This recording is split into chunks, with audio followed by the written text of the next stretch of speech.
What's going on, y'all? Welcome back to the channel.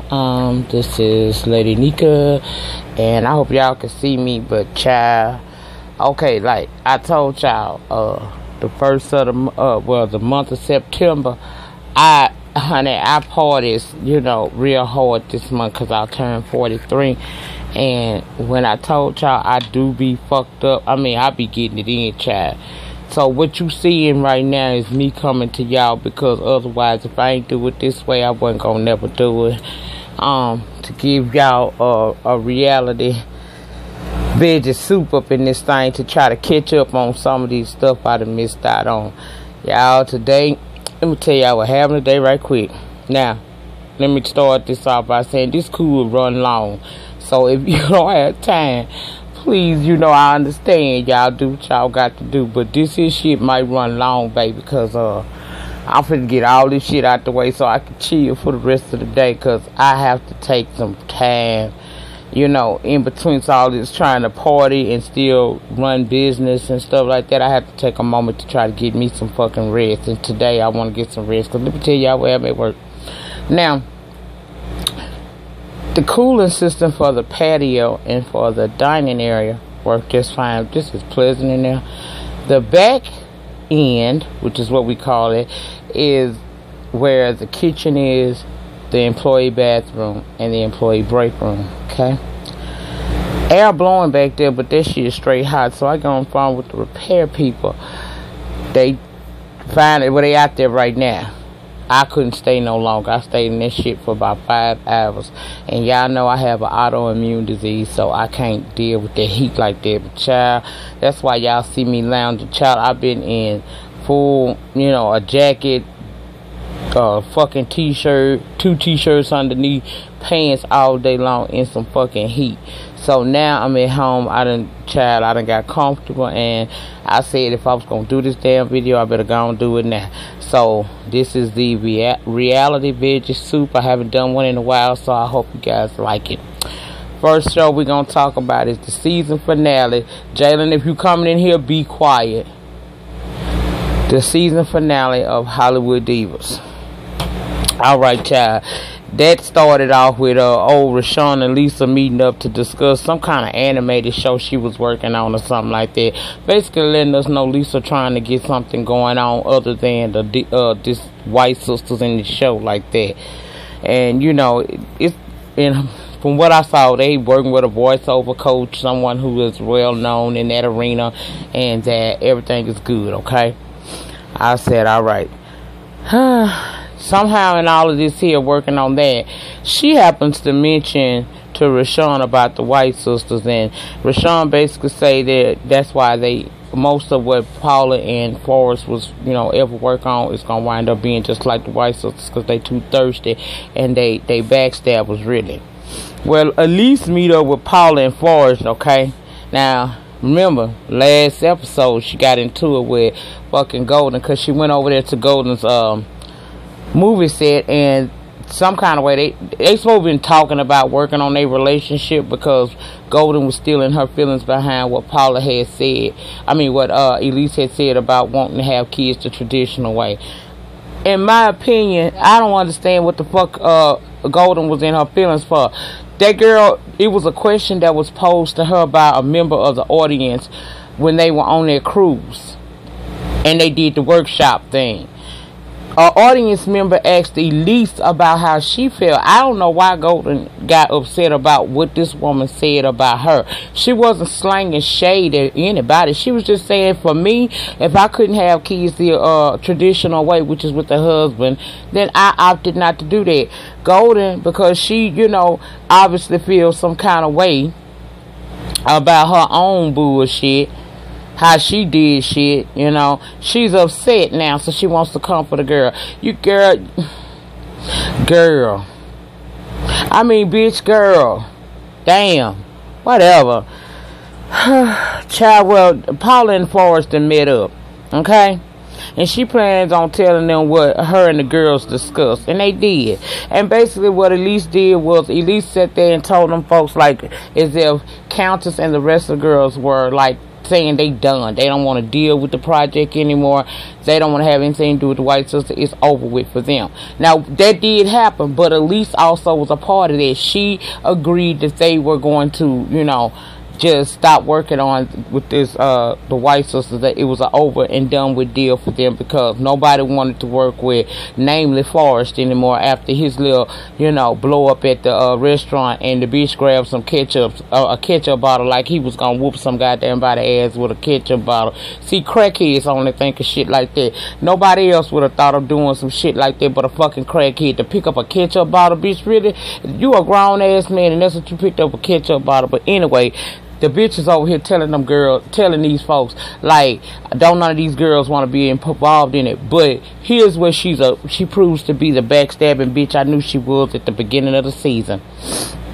Even though she wasn't shown a lot, you got to watch people. You got to watch people. And y'all remember that conversation did come up once where it was brought into question whether or not this bitch was even, if she was trying to make side deals on the White Sisters, and she denied that shit. Well, we saw tonight this bitch really had a plan, and the plan was for her, Paul, and Forrest to come out on top, because she now is on board with continuing on with, I guess, looking for people to pick up this pilot, okay? Bullshit. I don't get that, you know. I don't, child. I don't like when Forrest is in there saying that he don't like none of the women now, as for, you know, for how they treated him. And of course they, you know, councils get targeted for being the big girl. Once again, some bullshit is said about she, you know, he waiting on her to put for a burger to fall out her mouth. No, you know, you wish a burger fell in yours looking at how you living. I find it ironic a broke motherfucker always gotta say something about a bitch who coins are solidified for the rest of her fucking life. Now you saying you waiting on a burger to fall out of her mouth. Why? So it can fall into yours, you thirsty, hungry bitch. Cause you and Paula don't look like y'all eat too often. Child, whatever. Whatever. Okay, she did tell them that Lisa was the only one that, you know, still showed desire to want to work on it, but she following the crowd, okay? And we also found in that conversation how really shady Elise is, because y'all remember she said in that conversation that she didn't know that she always told them that they didn't need Rashawn.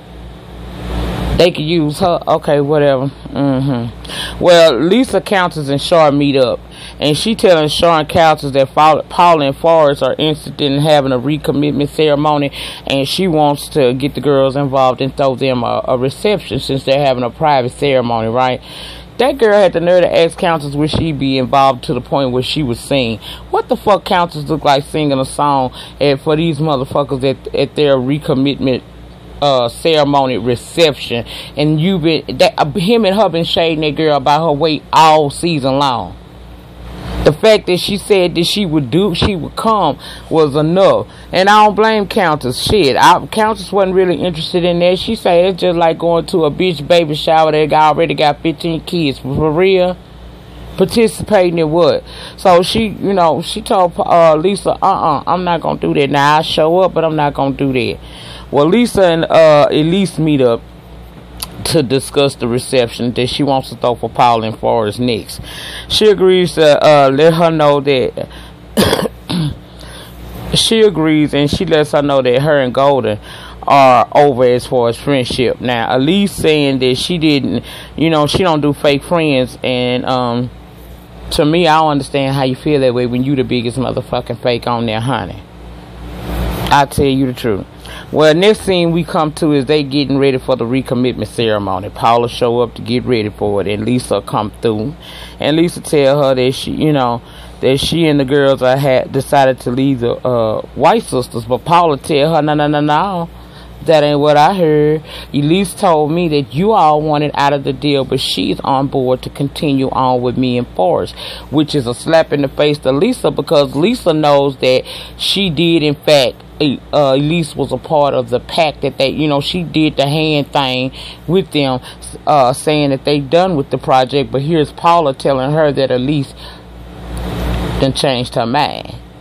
Child, they at least went so far as to tell, you know, when they was having the conversation, the crackheads and Elise, they were talking about getting the paperwork together, and the girls are so dumb they gonna sign off their rights and shit like that. Like all these bitches ain't been on TV before. Well, Lisa say she gonna let it go for now because this is Paula Day, but she pissed off about that because she got some questions she wanna ask. Well, child, they in there picking their outfits, and I had zero fucks to give at that point. Lisa getting the venue for the reception together, but she pissed off. Whatever, child. Golden show up, and she and Elise don't talk. It's that tension in the damn room. They ain't seen each other since that. As Golden said, she had her eradicated. Girl, you went that far with it. Eradicated? Okay. Had her eradicated from the gold movie set. Golden Shader said that she knows she ain't been on a movie set in a while. That's maybe why she didn't know how to behave on one. But she would never have come down to her play in Dallas and tried to take over or misbehave like Elise did her. Lisa telling Golden what Paula told her about Elise still wanting to be a part of that white sister thing. And Lisa tell Golden Paula said Elise said to let's get the paperwork together and then have them sign off on being a part of the deal. Now Golden upset. But she said you can't trust, you can't trust them. And legally, they can't do that without permission, which is a signature saying that they don't want to be a part of the project. I guess sign off like how Candy did Escape and shit. I don't know, y'all, but it's a bunch of bullshit. Anyway, Countess come to the reception there. She was looking good, y'all. I like what Countess had on. Now, I know she be the butt of a lot of the jokes around there, and she does bring a lot of this shit on herself, but in this season, I was all right with her. I really was. She pissed me off singing about chicken, but I done forgave a bitch. I hope, I want to see better things, better days, okay? They small talk, and then, child, next thing you know, they go into that Elise and Golden don't talk, and why, and child, she tell Countess that Paula and Elise met up, and Elise is back doing the white sister deal. And basically, they gonna cut them out, and Countess not feeling this shit at all. Well, Lisa comes in and they discuss the white sisters, and they asked Countess if she would go on and sing a song, and she said, hell no, especially not now. Motherfuckers want to try to do me and expect me to be all right with the bullshit. Nah, I don't want to do it. Well, in come Lisa, and they trying to be nice, child. They trying to be nice, but the tension is thick in there because everybody want to ask this bitch a question. Lisa brought it up though about the white sister thing, at least trying not to discuss it, claiming it was Paula's day. She deflected like a motherfucker. Next come the scene where child, they had his ghetto wedding on the motherfucking beach. When I tell you that boy looked at like one of the 5 heartbeats, I swear to God, that suit was motherfucking tight as fuck around him. He looked like how the motherfuckers used to wear them suits back in the 70s. He looked so motherfucking snug in this shit. I'm like, baby, he was giving me 70s teas all the way. 70s and crackhead. 70s and crackhead. That was he was giving me. Well, child, they had that prayer ceremony, and from a distance, the girls is at this little venue place where they gonna have the reception so they can watch on. But I guess they wanted to have it just the two of them because that's all the fuck was there. And child, whatever. These motherfuckers ghetto as fuck. I think this motherfucker had a cognac bottle there. They both taking a swig out the bitch and then saying they vows and putting this shit in the damn bottle, and he cast it out to the ocean. That would have been beautiful had they put some effort into it and it wasn't done by crackheads. That looked so ghetto. Child, we gonna both take a swig out. That's like taking a swig out the 40 behind a motherfucker. Are you kidding me? Child, whatever. Ghetto love, I guess. Ghetto addict love. Well, let's go on over to the reception. And Paula's mom tell Paula and Forrest that they look good, and she apologized. She apologized. She just said, I didn't gave your ass a hard time talking to Forrest, but it was all in love and shit. Paula seemed to have a problem because everybody else, I mean, I guess they gotta look a certain kind of way because Paula thinks somebody want Forrest. Now, who the fuck want the crackhead? I don't know other than you. But she has a problem with Golden having on the outfit she had on, which was like a little silk lingerie looking number, and she had a problem with talking about nobody looked like that around her man. Girl, your nigga's safe, okay? He is in good hands when he dealing with you, because don't nobody want your man, honey. You couldn't even give him away, I don't believe, but you say. Okay. They partying and playing like they having a good time, but we see the tension there between Golden and Elise, okay? Well, child, after that, Lisa decides to ask Elise something about what had happened between her and Paula and Forrest on that meeting. Now, Golden didn't want her to do it, but she did it anyway. And Elise saying she should, she done with it. And Lisa said, Paula said Elise wanted in with the project. Basically, Elise lied because she saying that after she listened to Paula and them side of the story, she agreed to go ahead on and go forward with that. She wasn't she never necessarily said that she was not going to do it, which is a fucking lie. The bitch lying. The bitch told them hoes that she wasn't gonna be a part of it, so they would go along with the shit, and then they signed themselves off, and her, Paula, and Forrest make the money. Dirty motherfucking shit. Well, y'all, this was a fucked up ass end, but the motherfuckers, what happened was they all recapped their experience this season. We had Lisa talking about she learned a lot. And who out for who. Countess gained her confidence back, which I am so happy to hear. I wish Countess would get her own spinoff because she is entertainment all by herself. She do not need to be in the company of these other creatures that, these dinosaurs, because that's the fuck they are. They has-beens. Golden excited about her pillow line, bitch, like I told you, as seen on TV in the Walmart or the CVS or the Walgreens. And she got a new movie in the works. Elise saying it was a life lesson. She knows some folks you can work with and some folks you can't. And you absolutely right. And you one of the people that you can't work with because you seem like you shady as fuck. And Paula saying she fought her way out of a dark place and now she has come into her own. And she brought those women together, and one way or the other, she gonna bring them back together on this project because she started this shit. Child, with that being said, that's all the fuck happened. Don't ask me to do the reunion because I ain't doing it. I can't, y'all. I can't, and I really just, I'm gonna be honest with you. I ain't I ain't finna do that because I didn't like this episode. I didn't like this. I really didn't like this. Well, that was it for Hollywood Divas, okay? Now, let's move on to Love and Hip Hop Hollywood Season 2, Episode 1, and we open up with April and Tierra Marie and Moniece. They all seem to be girlfriends. And April is seeming, in this season, I could see April finna be Carly Red for this show, okay? Because she having some type of pamper party or some shit, child, and she letting Tierra know that she did invite Princess because she cool with Princess, and she wanted to let Tierra know, look, I know y'all done had some issues in the past, but I am having this event, you welcome to come, but I did extend the invitation to her.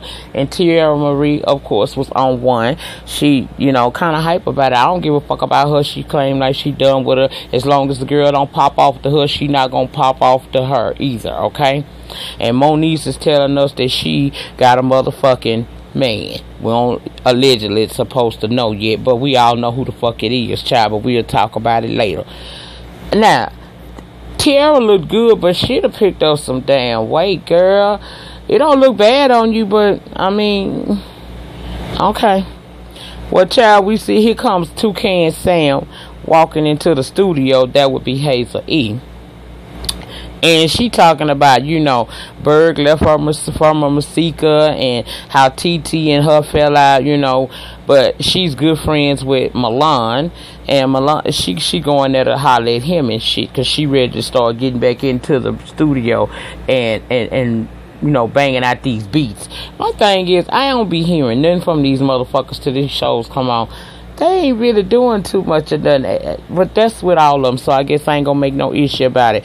Milan is one of the new cast members for this season of Hollywood version of the Hip Hop Hoes, honey. And he was, you know, brought in there, and he was working on an artist, you know, at the time in the studio, and who later we found out was this rapper named Miles. But in this moment, him and Hazel E are friends, and they catching up. He asking her about her grandfather's funeral. R.I.P. her grandfather. He had obviously passed, and you know, recently, or during the shooting of this episode, well, this series, this season, her grandfather had passed away. So R.I.P. to him. But they talking about, you know, he asking her how that went, and she told him that Tierra Marie reached out to her and that she's considering giving her a second chance. And he like, bitch, if you do, you're on your own with that motherfucking shit, because you know how this bitch is, okay? Well, let's go on over to Ray J and Princess Love. And she talking about Ray J took her to New Orleans, and she heard that he had strippers in another room. So when she go in there, and I guess some altercations went on, and she wound up taking a charge for Ray.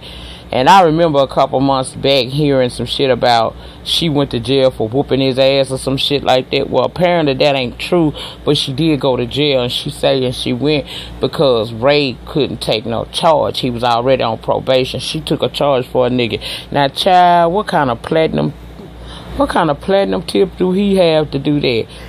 Not no Ray J, bitch. Ain't no motherfucking way I'm finna go to jail behind no motherfucking Ray J dick. Now, baby, you gonna have to come stronger than that. You gonna have to give me something I can feel.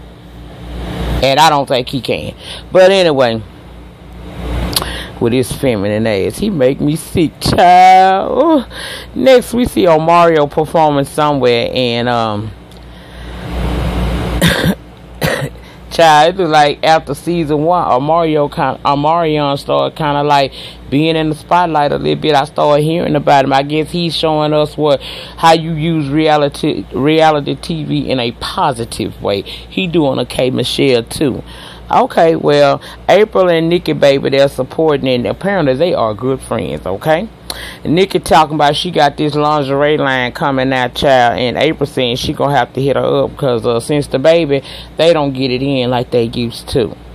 And later she gonna go on to go to one of his fucking rehearsals and put everybody out and do what looked like a very scripted scene of her trying to do the art of seduction in what I'm assuming to be Nikki Baby lingerie. Whatever, y'all. I didn't give a fuck. Because last season, bitch, he was fucking you too much. This season, you can't get enough of the dick. Child, please, you should have took that meat like it was. Because trust and believe, I would. Anyway, Monique say her and Fizz are, you know, they ain't beefed out no more. You know, they in a good place despite all that drama that they went through, you know. And she excited about her new man, which we all knew was Rich Dollars.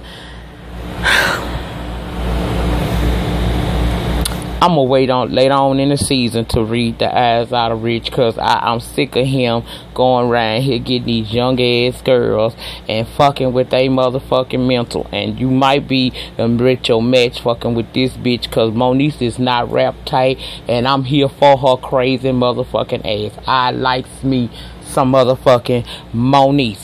I love me some Monique, tell you the truth. Now, she a shitty ass mama, but that bitch remind me of young me when it comes to fighting. Because when my younger days, baby, I'll reach around and grab a bitch so motherfucking quick. And I be the one that hoe, she thought I was playing, but y'all, that classic scene when she and motherfucking Amanda was sitting at that damn bar trying to have a conversation, and Amanda kept calling that bitch crazy. And that bitch told her, I'm going to ask you not to call me out my name. She kept doing it. Old girl took her jacket out. I'm sitting here because I know this mentality, screaming at the TV, bitch, back up, because this whole thing, you don't know what she gonna do. Baby, she snapped that girl hair around in her motherfucking hand like a fucking python and pull that bitch. Bitch, what did I tell you? In a calm voice, baby. I love me some more these when it come to that shit. Now, as a mother, bitch, do better. Because she's saying that all her time is spent, you know, cultivating and getting ready to, you know, fuck the shit out of Rich when he come to L.A. All her time, meaning she ain't giving the little boy no attention. See, that's what I don't like about this bitch. I don't understand why is they sitting here making it look like it's okay for bitches to be mothers and care out like this. That's the bit. Why you looking for worried about who the fuck fucking on him, going all up in your fucking feelings about this gay guy, Milan Christopher laying up with this rapper, Miles. Bitch, that's happening in real life. That's every day, so deal with it. Because if you can deal with the fact that you got a bitch on here perpetuating, telling young girls that it's okay to be a parent and leave it off on that nigga and not be there for your child. That's what she teaching these young girls. Since y'all want to talk about what somebody teaching and how you don't want your kids affected by that. Okay, well, if two men laying in the bed sharing an intimate moment is bothering you so much, then why the fuck you not bothered by this girl sitting up here showing young girls that they can go out and find them someone semi doing good, have a baby, and dump the baby off on their man and don't give that child no attention? She teaching them a whole lot worse of motherfucking ways than two men who happen to honestly seem like they got true feelings for each other. I mean, y'all be some backward ass thinking in the world, but I ain't mean to go off on no tangent, not on no damn gumbo. Okay, well, anyway, Ray J gets the princess to come to this yacht. It's supposed to be a romantic setting, child. He trying to get her back. She says she told him to get rid of that apartment that he supposed, he always had on the side and shit. Okay, yeah. She told him that's the key to getting her back. Alright, we meet Fab, aka Amber. Amber is she's one of the new cast members, and she's supposed to be a rapper. And her and Miles were high school sweethearts. They've had an on-again, off-again relationship, and right now she's trying to figure out where they are because she seems to be more into him than he is to her, and she don't know why. Why is because he in love with Milan Christopher. That's why. Milan wants to be out in the open with their relationship, but Miles don't quite know if he wants to do that like that right now. I'm assuming he's gonna be like he's in that down low stage. He's afraid to come out and be who he truly is because he's scared of what it's gonna do to his career, what his home is gonna think, and how is this gonna affect his relationship with his parents. My thing is, be who you are. At this point, it don't really fucking matter because the shit done aired and we all know. But for those who may be watching and they in this situation, you better be who you are. You don't give but one damn life to live. Okay? I come from that same backward ass thinking. You know what I'm saying? I'm a real bitch. I'm going to tell it like it is. That's just my lipstick on my finger from my cigarette. But, yeah. Live your life, Don't let nobody try to tell you, dictate to you how you supposed to live your life. I ain't finna live. I'm not putting nothing in the closet. I'm not gonna live my life in no box that society has set up for me, telling me that that's what is considered the norm. Because you can't tell nobody what's the norm. People can live their life, and if you out here and you listening to my voice and you hearing what the fuck I'm saying to you, hear me when I say this. If you in the closet, come the fuck out the damn closet. How the hell you gonna live your life conform to somebody else's standards? What the fuck? How that work? Yes, you will face, opposition because there's some stupid minded ass people in this world. They the ones that's gonna probably thumbs down my fucking video because I'm not sitting here saying it's a travesty that they got two men laying up in a bed in an intimate setting kissing each other. I don't have a problem with that. That's the world that we live in today. And you worry about most social issues like how can we reduce some of this black on black crime, how we can, get our brothers and sisters to understand that education is the key. See, until you start doing some shit like that, I don't fucking want to hear nothing about how it's supposed to be a sin for these people to be who they are. God reigns on the just as well as the unjust, and who are you to make a decision about what's right and what's wrong? We don't have a key to heaven, and we damn sure can't condemn nobody to hell. We don't have no access. Access denied until he decides at his time to give you that. And I just went in a motherfucking rabbit hole because people get on my fucking nerves. I always got something to say about the gay people. They are human beings just like you, bitch. And I would not miss out on the opportunity to get to know some. See, bitch, let me tell you something. I'm finna go over here. This bitch might be long. I done already told y'all this. This is what I got to say. You gonna miss out on a chance to possibly meet somebody that is wonderful. With that backward ass thinking, you gonna miss out on maybe a blessing to your life with that backward ass thinking. I know what the Bible say, but bitch, the Bible is an interpretation. It's for you to take from it what you need to help you in your life. It's not for you to take that shit and throw it at somebody, because for every scripture you can throw at a gay person, it's one in there that's gonna be thrown right back at you. And one of the main ones that I know about is judge not, lest you be judged. Now, if you don't want me judging you, then what gives you the right to judge me? Gay people are human beings. Why do y'all act like that's like they are separate species of people?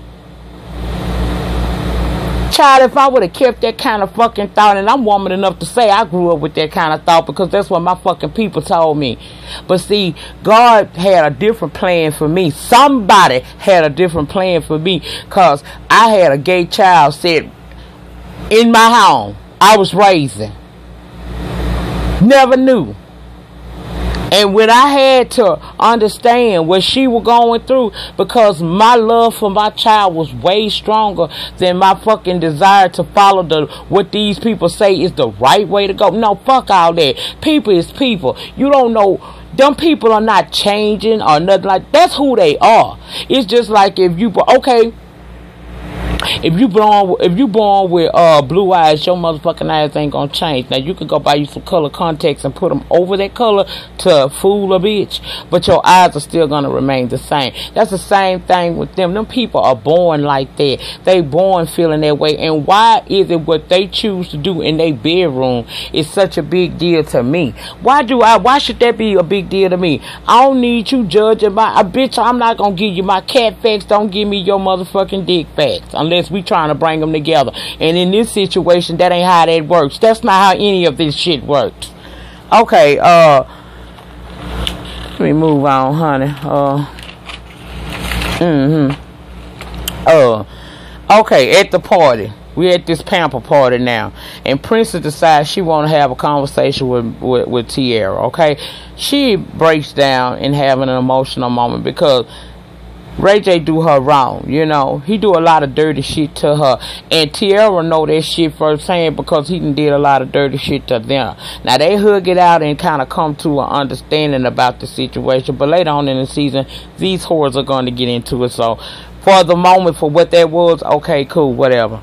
Alright.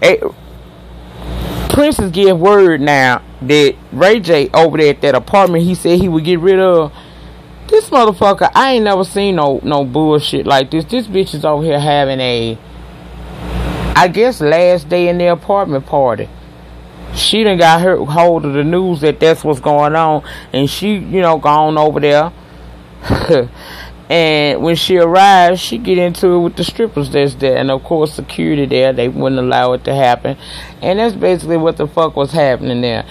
Now, she done walked her ass. Now, he done said he gonna give up the apartment. He gonna do right by her because he love her.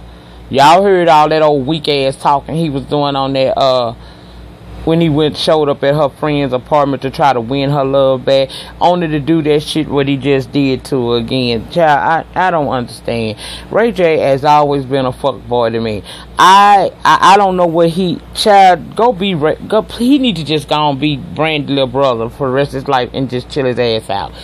Really, he need to grow the fuck up and be a man and stop acting like a little boy. Because that shit was cute when you was young. But this shit is starting to look really bad now. Because you was an old hoe. And we all know. We see you, bitch. We see you.